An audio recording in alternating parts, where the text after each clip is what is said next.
L'article suivant de Jeffrey Sachs a été publié sur Common Dreams.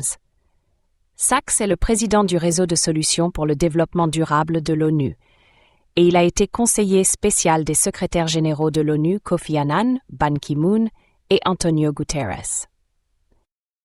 La clé de la paix au Moyen-Orient réside dans la sécurité de tous les États et peuples de la région. L'arrivée d'une nouvelle présidence aux États-Unis offre l'opportunité d'un accord de paix global. La sécurité de tous les États et peuples signifierait le désarmement des forces militantes non étatiques. Cela impliquerait la normalisation des relations diplomatiques entre toutes les nations de la région. Cela signifierait que le peuple de Palestine ait son propre État souverain aux côtés d'Israël. Cela impliquerait la protection de l'intégrité territoriale et de la stabilité des pays voisins, le Liban et la Syrie. Cela signifierait l'engagement de tous les pays à prévenir la prolifération des armes nucléaires dans la région.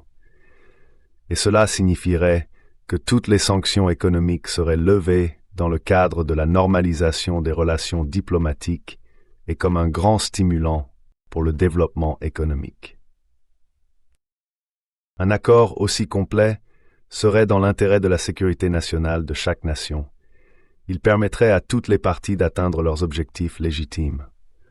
De plus, il serait conforme au droit international et donc soutenu par les Nations Unies et tous ses États membres.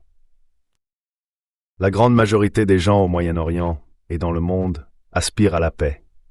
Pourtant, une minorité d'extrémistes violents, en Israël et dans le monde arabe, s'oppose à la paix. Des armées mercenaires se battent pour les dépouilles de la guerre, et certains fabricants d'armes attisent les conflits. Certains opposants à la paix rêvent de restaurer d'anciens empires en violation flagrante des réalités d'aujourd'hui. Beaucoup de millions de personnes sont simplement terrifiées, croyant que l'autre camp est un ennemi implacable prêt à les tuer. De faux récits de haine alimentent ces peurs. À ceux qui ont très peur, rappelons la sagesse du président John F. Kennedy, qui a déclaré il y a 60 ans. En effet, à travers les fossés et les barrières qui nous divisent actuellement, nous devons nous rappeler qu'il n'y a pas d'ennemi permanent. L'hostilité d'aujourd'hui est un fait, mais ce n'est pas une loi immuable. La réalité suprême de notre époque est notre indivisibilité en tant qu'enfants de Dieu et notre vulnérabilité commune sur cette planète. La confiance de Kennedy dans la paix a permis aux États-Unis et à l'Union soviétique de signer et de mettre en œuvre le traité d'interdiction partielle des essais nucléaires. Aujourd'hui, l'art de la négociation pourrait éviter une guerre mondiale.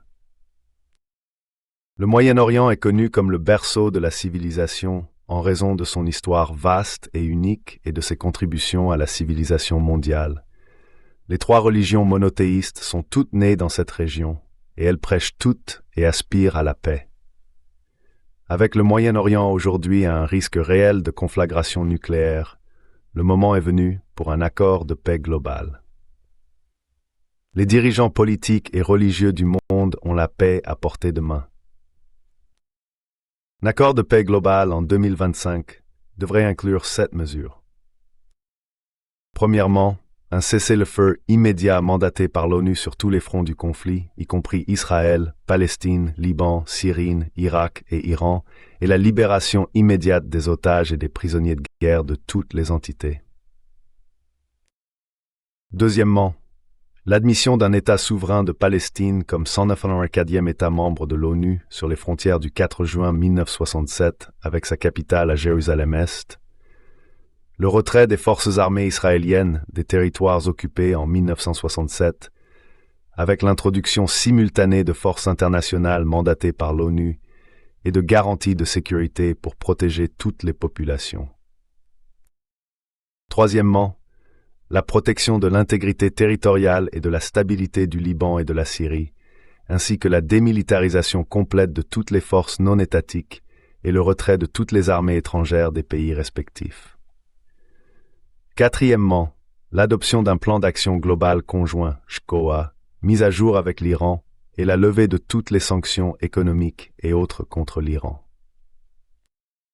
Cinquièmement, la cessation, y compris le retrait des financements et le désarmement des entités non étatiques belligérantes, de toute revendication ou état de belligérance, et le respect et la reconnaissance de la souveraineté, de l'intégrité territoriale et de l'indépendance politique de chaque État de la région, sans exclure la possibilité d'ajustements territoriaux ultérieurs, d'ajustements de sécurité de la forme de gouvernance coopérative convenue par les parties souveraines. Sixièmement, l'établissement de la paix régionale et la normalisation des relations diplomatiques par tous les États arabes et islamiques avec Israël. Et septièmement, la création d'un fonds de développement durable pour la Méditerranée orientale et le Moyen-Orient afin de soutenir la reconstruction, la reprise économique et le développement durable de la région. Imaginons le bonheur et la prospérité qui résonneront à travers cette région ancienne, fière et magnifique, si les dirigeants et les peuples relèvent le défi de la paix.